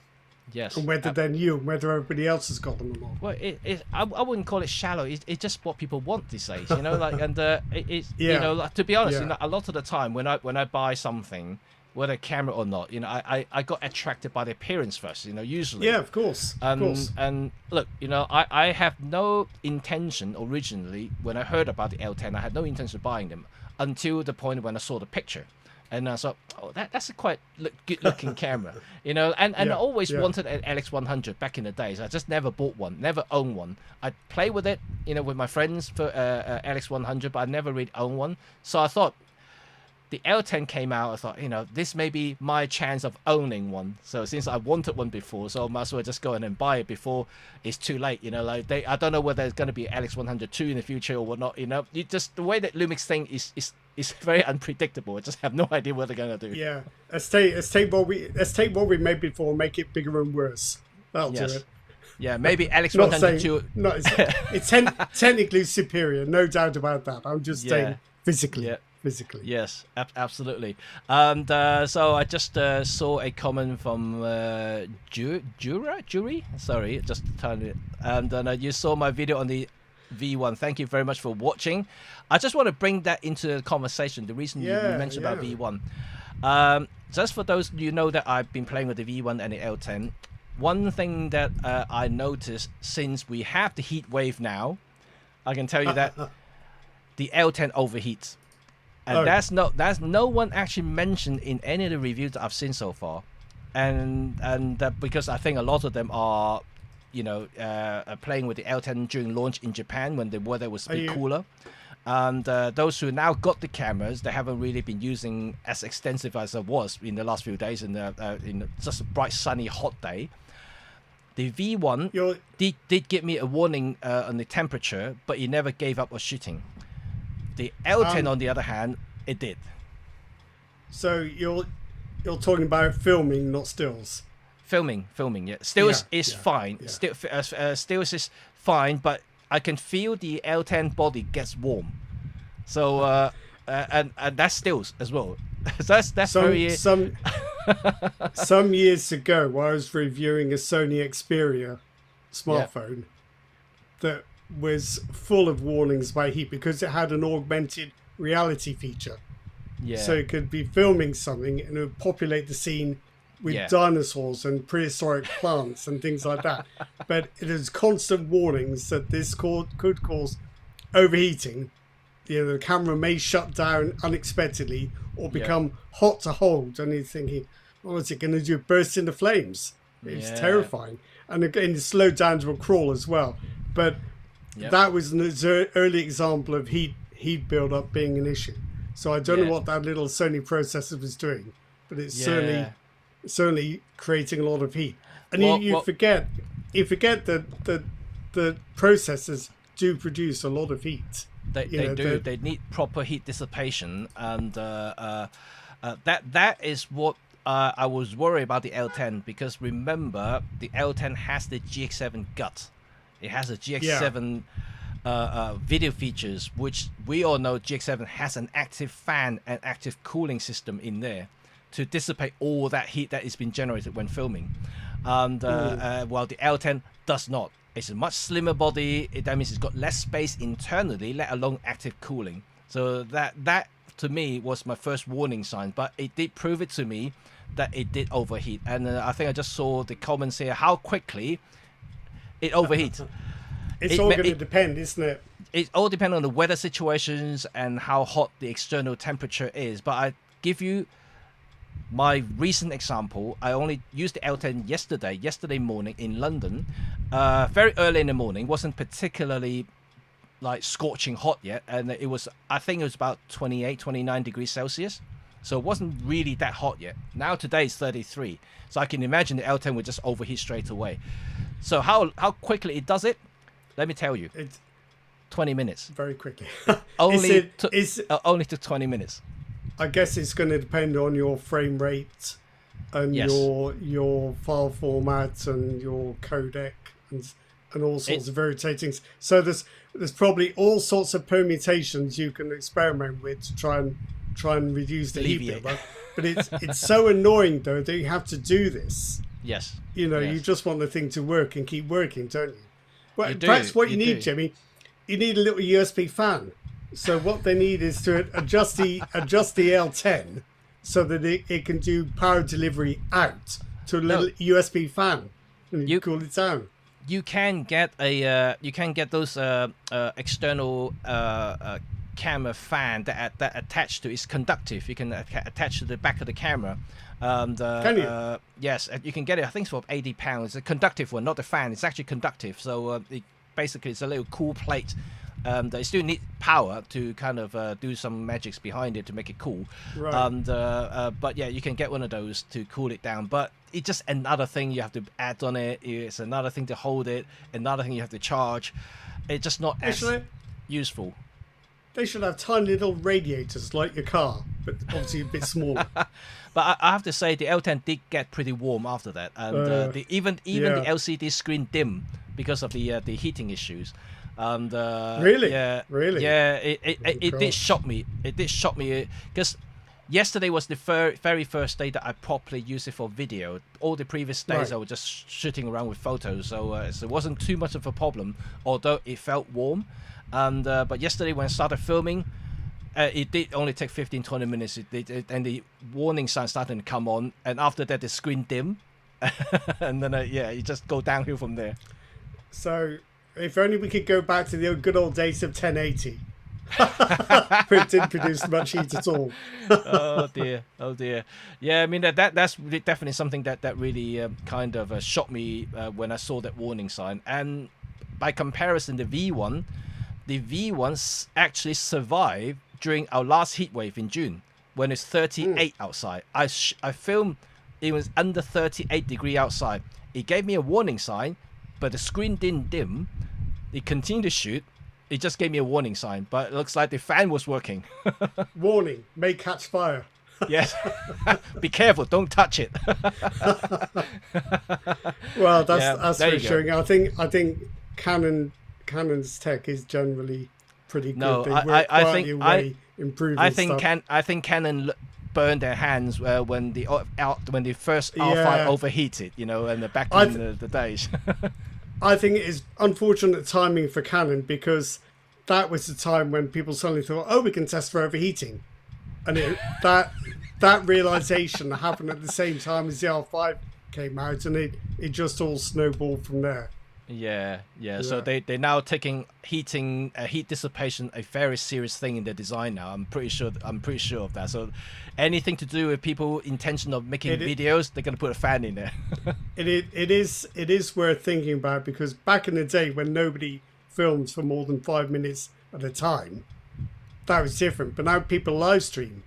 Yep. People do time lapses or hyperlapses. People have their cameras running for an hour at a time. Heat dissipation is more important now because the style of filmmaking has changed, I think. Yeah. And it's quite funny. This side tour screen actually mentioned something about, AC and stuff. Actually quite interesting, because I do wonder, like when camera makers design their cameras, the big or small, I'm pretty sure they talk about heat dissipation, heat designs, and things like that. And but how do they test these stuff? Do they actually put into people? Because do you know that when people are designing cameras that supposedly appeal to vloggers, creators, and photographers, like the L10, for instance, they would have thought that people were going to use this camera to film hours at a time. They would have thought about that, right? No. Well, I don't know. Again, this is how fashions change faster and camera makers can react, because when they were designing these cameras, they were probably thinking of filmmakers who assembled their films from scripts and storyboards and clips, which are rarely more than a couple of minutes long. That style of filmmaking, heat build-up is less of an issue. I think they probably didn't anticipate that people would be using them for live streaming or filming themselves for a YouTube video for a whole hour non-stop with the aim of cutting together a video of 5 minutes long. That is a more modern style of film, especially for solo shooters rather than working with a crew. It's a different style. But then again, you mentioned a very good point. YouTubers has been doing this for years. And you would have thought they will understand how these people use the cameras and act accordingly. Yeah, so you're saying they did it anyway and hope nobody would notice. They're going to get hot. Just shh. But that brings me to the point about the L10, The L10 really should be a photo focus camera instead of trying to be a hybrid camera and giving us so much video features, which now I can prove it that it doesn't work too well. Not saying it doesn't work well in the right circumstances, but in situations when the weather is hot, I will have to take other cameras to do the job if I want to film something. I can't use the L10. I think this is an interesting point that applies not just to cameras but to software too. It's often better to do less extremely well. It creates a better perception in the mind of the user than to do a load of stuff, some of which isn't brilliant, because that second option makes people think it needs improvement, it's not very good, it's patchy. But the first one, they think, well, it just does, it may be a more limited set of things, but it does it perfectly every time. And they have more respect as a consumer for that type of product than one that's patchier but more versatile. But you see it in software as well. You get software companies that introduce an update where they've added a whole bunch of new features that are okay and they work all right, but they're not perfect. But for the maker, they think they've done people a favor by doing more than ever. But actually what they've done is diluted the strength of the product by adding some stuff which isn't quite as great as what was there as what was there already. Yeah, I mean, I think the prime example is the Ricoh GR, right? It's not trying to pretend to be able to do everything. It's a still focused camera. It has video feature, but everyone knows the video is crap. It's shoot at 1080 only. They're not even trying to pretend everything else. It's like emergency video, and you accept it on that basis. Exactly. I mean, I really think that the LX100 should have been that camera, and we just. You can give us video features. It doesn't need to be full-fledged like what it does at the moment, because you can do a lot. If you look at the camera menu, you can look at the setting you can do for video. It can really do what the GX7 can do, which is a proper video camera, which I think is a bit too much for the L10 to cope. But then the argument is then get a GH7. If you want what the GH7 can do, get the GH7. If you want what the L10 can do, get the L10, but have some separation in the features so that one is really good at that thing and one is really good at that thing. I think the video feature should be a handicap for the L10 and just really focusing on the still side, which does brilliantly, by the way. So like the L10 is great as a photo camera, while the video feature is there, but now I've proven it in real life situations, that especially in hot weather like this week, and it just doesn't work too well in my situation. Do you take a fire extinguisher? Could have a tiny little fire extinguisher that clips to the side of the camera just in case. I had to get one of those oven gloves to hold it, and it did feel pretty warm to me after a while. And a welder's mask just in case. Yeah. So now I know. Now I learned that I cannot use the L10 to film anything serious in hot days like this. I can use it in the winter. That's not a problem. But I think in the summer days I have to use something else. Yeah. But I think it does make sense to stick to doing certain things well. Just imagine if the Ricoh GR, they decided, you know what this thing needs now, it's a zoom lens. Well, we'll use Sony's. So suddenly you've got a camera that is far bigger, far more expensive, and is not as good at the job as the original was. Yeah. You know, it does more, but it's less effective. Having now we talk about Sony. You know, I am a little bit worried about the RX10 as well, because the RX10, the upcoming RX10 that is, $6,000. That's my latest. That's my.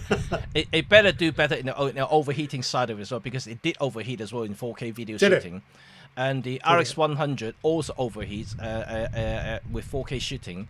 But I'm pretty sure it's better now, because I know the ZV-1 was doing a lot better. But I think the ZV-1 has active cooling as well, right? The ZV-1, I can't remember whether it has it or not. Oh, ZV-1. I don't think so. Does it? Yeah. No, ZV-1 is the little 1-inch camera, isn't it? That doesn't have anything. No, it doesn't have anything. It may overheat as well. So I don't know.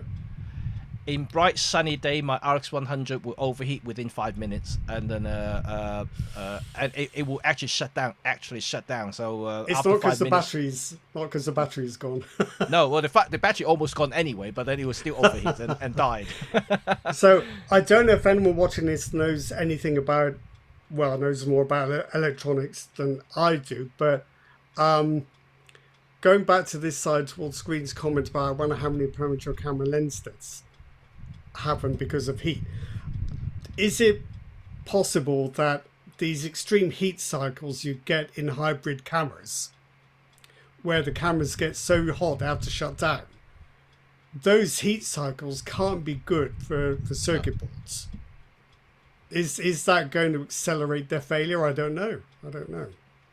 Well, heat usually is the one of the primary factors to causing any kind of failures in not just electronics, but even in mechanical stuff. And because heat expands, and so like any mechanical joints and junctions and things could also damage because of the expansion during extreme heat. Well, as we learn about our train track in the UK, right? The train track in the UK buckles under extreme heat. Even train has to stop. Yeah, so it's not good for any sort of thing without proper cooling and proper heat dissipation in the design, and it's going to be always a danger. I think mechanical things generally don't produce their own heat, but certainly high-end video capture produces a lot of heat, and if it's not taken away from the circuitry quickly, I just wonder if those heat cycles are going to be damaging. Yeah. Because just expansion and contraction of the components. Even. Yep. Speaking of heat, another thing that may surprise you, that my Fujifilm X-H2S also overheated the other day. Not shooting video, but photos. How did you manage that? I have no idea how I managed that, but then I managed to overheat the camera, and that was during the 38 degrees heat wave a few weeks ago. I overheated the camera, and at the same time, my OM1 Mark II also had a stack sensor, a very fast, speedy camera, didn't overheat under the same situation, and I don't know. That tells me a little bit of a different designs there. There's but you've got the clip-on fan, haven't you? For the, you don't get it as standard, but you can get one. I can get one, but once I attach the fan to the XH2S, I can't fold the screen. No. It's all out. So while it's okay for video, but it makes shooting stills a bit of an awkward thing because you have to use the LCD screen instead. Yeah, I'm trying to think what other cameras do have active cooling. So the Lumix S1H didn't it? Well, the Sony Cine series, the C500, C300 all have active cooling. Then the Canons, the Canons have them. Yeah. I don't know about Sony's cinema cameras. Which of those have active cooling? I'd have to look it up. But it would seem to be something that's going to become, well, it's going to remain important. And I don't think passive cooling is really.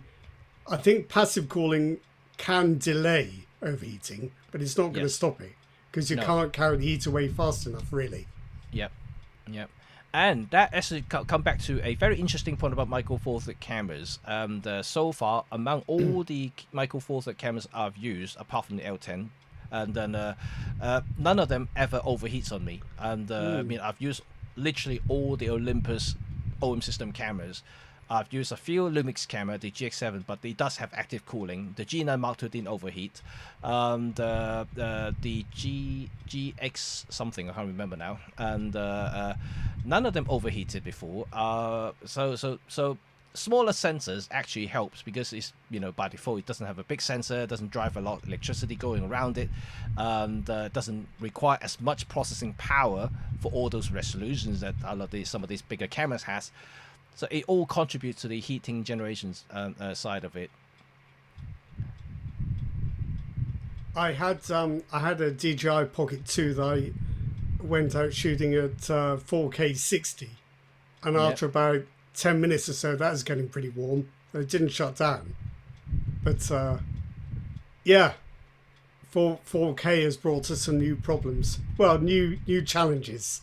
New challenges, and the thing is, I think this may be a wake up call if any camera designers and makers are listening, is that as we know, weather is getting warmer, it's not getting the other way around at the moment. That means this is going to be a reoccurring problems that many of us will be facing, especially summer days now in London's getting warmer, and this is not going to be one off. It's going to be repeating every year, and that means we need something that there will be a little bit better in cooling, or at least dissipating the heat and avoiding overheating issues in some of these cameras. I know most still users probably would never ever encounter this sort of problem. However, having said that, like I said already, my XH2S overheats when I was shooting stills, not videos. So it could still happen. That's strange, very strange. It just depending on what kind of camera system you're using, or what sort of system you're using. I may actually have the different settings on the XH2S because I did use boost mode, and which is boosting the frame rate on the EVF, and so that may contribute to it. But regardless, these cameras are supposed to be built for that. They're built for speed. They're built for people who may be needing that kind of speed for certain situations. So it shouldn't happen in stills. That's how I would see it. But there you go. It happened. Oh, very frustrating. Yeah. So and Chuck L saying, what about pushing to 8K? Well, 8K is 4 times the resolution of 4K, right? We've got 4 times the problem then. Yeah. Well, I think 8K is still waiting for the rest of the hardware ecosystem to catch up. I think if you want to edit 8K, you still got to wear. I think most people would have to work with proxy files, which is a real drag. Yeah. But I think most 8K hybrid cameras will shoot proxies at the same time. So shoot low resolution copies that are easier to edit. Then your video editor will use the full resolution 8K files to render your final video. Heaven knows how long that will take, because rendering 4K video needs a fairly fast machine to get done in a reasonable time. I don't know about the whole 8K thing. I think you're talking about, it's not too expensive to buy 8K cameras these days. but the supporting hardware around the whole workflow is a whole new ballgame. That's the issue, I think. I mean, it depends how enthusiastic you are when it comes to filmmakings and making videos. I think most influencers that I know of using 8Ks are primarily talking head, so they can use the punch-in shots, so without actually using zoom lens, so they can just basically crop in without losing any details, because they have enough resolution to do that. And apart from that, I don't really see any indie filmmakers. It's the cropping thing, isn't it? Yeah, exactly. Because like you said, once you have multiple stream lying on top of each other on the timeline for editing, 8K videos will basically kill your computer. Especially even a high spec computer you can buy consumer wise, not the professional like workstations and things. Those would cost you like 50 grand each. especially if you're doing any grading or overlaying any effects or doing some titling or captions overlaid on your multiple streams is bad with 4K. 4K is easy enough if you're just editing one video track and one audio track. You start layering it up with other video tracks and effects. It does slow down. Even 4K becomes quite a handful. Yeah, unless you've got a really fast machine. But absolutely. Yeah, I agree with the great Vancini. I don't really want to be filmed in 8K. Thank you. I think as time goes by, the resolution needs to drop. I think I'll swap to 1080. I think I remember the days when Hollywood was starting to adapt 4K filming, and then they said a lot of the Hollywood actors were protesting about how much detail they see on screen in full glory in a big screen. And so they didn't really wanted that, but now I think they got used to it now. Well, just as a slight aside, we're probably all aware now that Adobe has bought Topaz. Yep. So will we eventually see Topaz AI upscaling in Adobe Premiere? In which case, maybe we will go back to shooting 1080 and upsampling the 4K if we need it. Yeah. Who knows? And funny, like all my YouTube videos are now 4K, and the reason I did that initially, my first 2 years was shooting in 1080, and then after that upgraded to 4K shooting.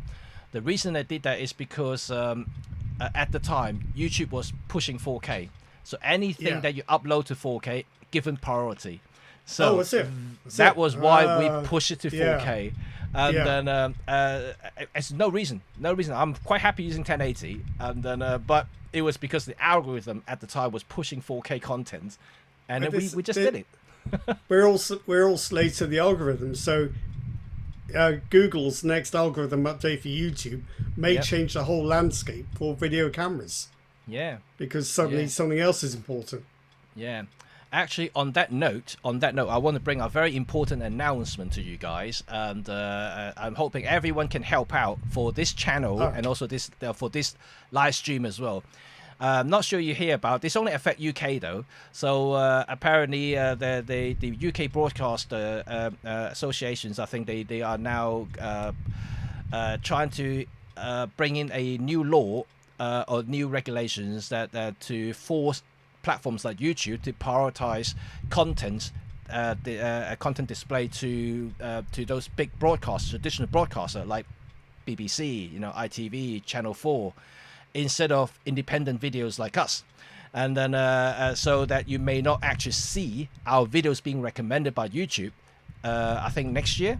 And so it's going to be tricky because any one of us who making contents for you guys to see in the UK may not actually see us anymore, unless you are subscribed. Wouldn't be as bad as that, would it?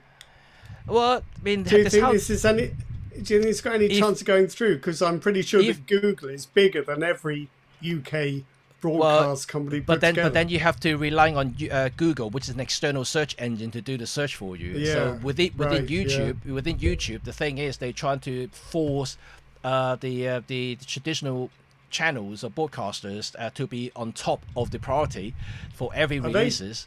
Yes, and I already got a warning on my YouTube page, and saying asked me to read the white paper or something. So see if we can do some discussions how we can help out.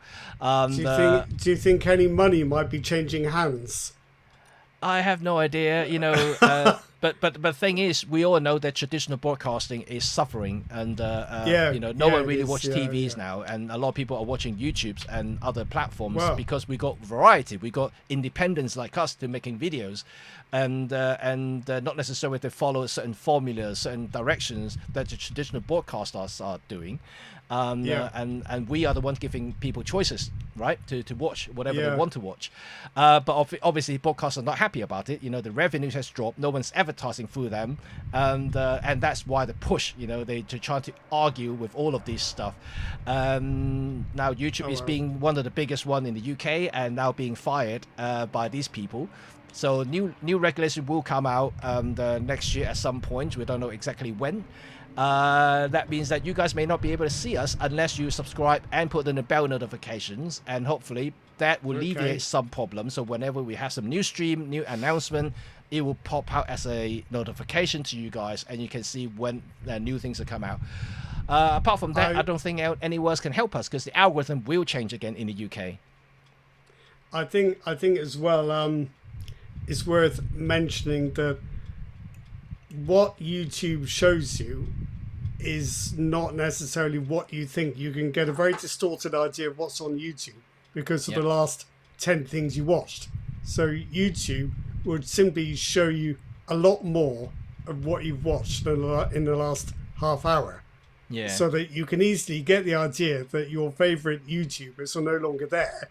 Yeah. Whereas really, it's only because you've been watching other stuff for a day or so. So the algorithm is very strange.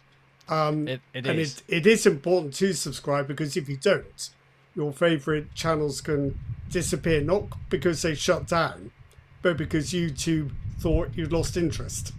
Yep. But the problem is, you know, the new regulation means that they're going to force YouTube algorithm to actually not displaying us, but to actually display the traditional broadcaster announcements or videos. I can't see what's in it for Google, to be honest. But I guess there's obviously, you know, if it's become a regulation like USB-C, if they force it to everything has to be USB-C. You mean like a statutory requirement? Oh, yeah. So gosh, that could be a big thing, but it doesn't affect anywhere else at the moment. US is not affected, so you guys can still see us, but the UK is going to be changed. What we'll have to do then is we'll have to set up an independent production company and sell to TV channels. Right. So guys, listen to Rod. Yeah. It's not straightforward, but it's not impossible. There are lots of small independent TV companies. I imagine it's the same in the States as it is here. Yeah. You have a product and you pitch it to broadcast networks, and now there's so many channels. You've got lots of channels to pitch to. So in the UK, you've got channels like Yesterday and Dave, and there's a whole group of channels under the U umbrella, which are typical techie, nerdy, collector style content. They get quite a good audience because they're very specialized, but you don't have to be a huge international production company to pitch to these networks. Yeah. Just say, I've got this idea. Oh, how can we do it? Is it worth doing? They'll come back and say, yeah. Give it a go. So it's worth a pitch, but you just have to work on it. It is. But the whole point about YouTube is, since the inception, YouTube is supposed to be a free platform for anyone who dare themselves to stand in front of the camera and make something fun. You know. No, nothing's ever free if it has an owner that wants to make a profit. Yeah, well, of course, but it's almost like I mean, I'm talking about at the beginning of YouTube. It's quite but you know, things were a bit more naive, more innocent back then. You know, like when you want to make some video, you can post it. That will be the platform to display something, regardless. But was it the classic bait and switch? It could be. You get people in. This is free thing, free speech, free service for everyone, fully democratic. But Google knowing perfectly well that in 10 years they're going to turn it into this monster that makes a fortune. It's they're playing a long game. How many products have we bought, or how many products have we selected because they're free and they didn't stay free? Yeah, well, don't they all? Facebook was like that too, wasn't it? Oh God, so Instagram. Yeah, exactly. They've all become platforms for marketing. Well, it's the changing world we're adapting to now. So we're talking about camera industry all through the entire chat. Is now like almost talking the same thing. How do we go onto YouTube? yes, I know. But anyway, and it's about time to wrap up today's chat. And so I'm really enjoying today's conversation. And thank you very much for everyone who chime in to talk about things. I would like to hear from your thoughts though. So your thoughts about what we talked about today, about things in general, about photography, what sort of thing that can help the camera makers in terms of ideas, what sort of thing they should do to make us buy more cameras. I know we talked a little bit about point and shoot, we talked a little bit about the trend. But I think one particular factor that come on repeatedly is the price. I think things are getting just a little bit out of hand now. Things are just getting a little bit too expensive. Just, any sort of half decent cameras will cost you, almost like a high-end cameras, but only about 10 years ago. I think we're trapped in a spiral. The more things cost, the fewer people buy them, which forces the cost up still higher, and it's a spiral. Yeah, so we hopefully we can buck the trend, hopefully, and then but I don't know how. No. all we need is someone makes dirt cheap cameras to wake up the industry, and say, oh, that's a cool little camera there. Let's just buy a ton of them, and then and that's it, right? Yeah, it just might have to be a $50 Amazon special. Yeah, or something like the Cam Snap. yeah. Quite. You know what? If someone makes something like this, let's bump the price up for about $300-400 or pounds, but give us like a 1 inch, maybe a 1/4 sensor in it. Well, the lower the price, the lower the barrier. Yeah. The lower the pressure. It's human psychology. When prices fall to a certain point, people aren't too worried whether it's worth it anymore. They're just going to give it a go. Yeah. But the prices now for new cameras have reached a point where it's too much of a risk, especially if the camera you've already got is probably does what you need anyway. I think they realize that the problem is people who spend, let's say, $2,000-3,000 or pounds to buy a new camera today, they're not going to upgrade it, or they can't afford to upgrade in 2 years' time. Even it's an event. It's a big investment when you buy a $2,000-3,000 pound cameras, and the next version may be even more expensive because of inflations or whatnot. They could become at $3,500, $4,000. And that's the trend at the moment. We can see that every generation we see camera prices bumped up by 20%. But if it's any consolation, can you imagine 20 years ago somebody telling you you'd pay £1,200 for a phone?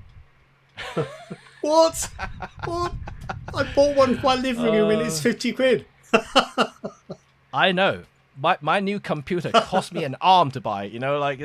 I couldn't even have any sort of imagination that I would pay that price for a computer. I mean, I know that kind of prices exist, but really for the high-end stuff, right? Really proper, like, big server, big kind of enterprise stuff.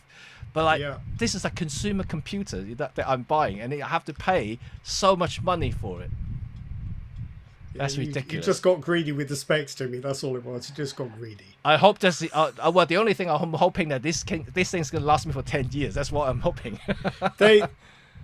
Well, the thing is, they do often have quite a long service life. So I tend to use my computers for 5, 6 or 7 years before I finally say, do you know what, it is a bit slow now. And then change it. But I think I've got my previous MacBook was 10 years old when I replaced it. So well, the ring I went all in is another of the things that is the way we're going now with all the AI stuff. I know that they're gonna eat up all the computing resources, the memory and all sorts of stuff. And that's why I just pay the price now, hoping that I don't have to pay it in the future. At least you got on-device AI, which is one thing I'll credit Apple with, that it is working quite hard to make whatever AI it uses work on the device and not be cloud-based. Yeah. Not completely, but largely. Yes. So hopefully they will stay that way, not following everybody else's, and we shall see. Because the new Siri is going to be basically Google Germanized, so that's going to be still going to be cloud-based. Oh, really? And, oh, yeah, gosh. at least half Well, of it. actually, So we'll see. I think Siri is already cloud-based because it gets a bit patchy if you don't have an internet connection on your phone. That's right. Yeah. Yeah. Depends what you're asking it.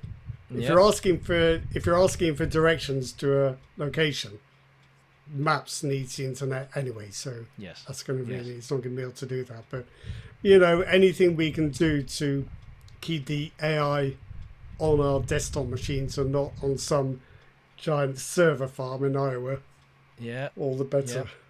I know. Owned by Adobe.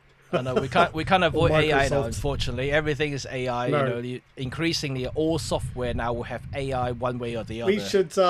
We should do this whole thing by AI, Jimmy. We should come up with some avatars, script it. We should talk about AI next time, because you know, I tried it on one software that you mentioned last time for the restoration, the photo restoration. Oh, on one, yeah. Yeah, I actually got it. I bought it because I actually had it on one license. I got a pretty good deal for upgrading, so I just upgraded to it. And then I think I paid £60 for upgrade, so I just upgraded it. And I tried it. It's actually pretty impressive. It's pretty impressive. I need to show you some example. I restore some of my old childhood photos for it, so it's actually pretty cool. Yeah. Oh, still waiting for AI Rod. Okay, Vin lap for you. Well, hopefully AI is developed to the point so that when I'm no longer capable of being rational in a live stream, my AI avatar can pick up the baton and carry Rob through into the future. Imagine AI Jimmy and AI Rod arguing on screen. I imagine they'd be pretty good at it too. Because they'd remember everything that each one had ever said. Yeah, that would be a funny show to watch, though. I guarantee that. Okay, but we could also be in the same room, couldn't we? We could have a fight. Oh yeah, yes, absolutely. You know, we can have all kinds of effects thrown into it. Yeah. Right. Anyway, great chat today.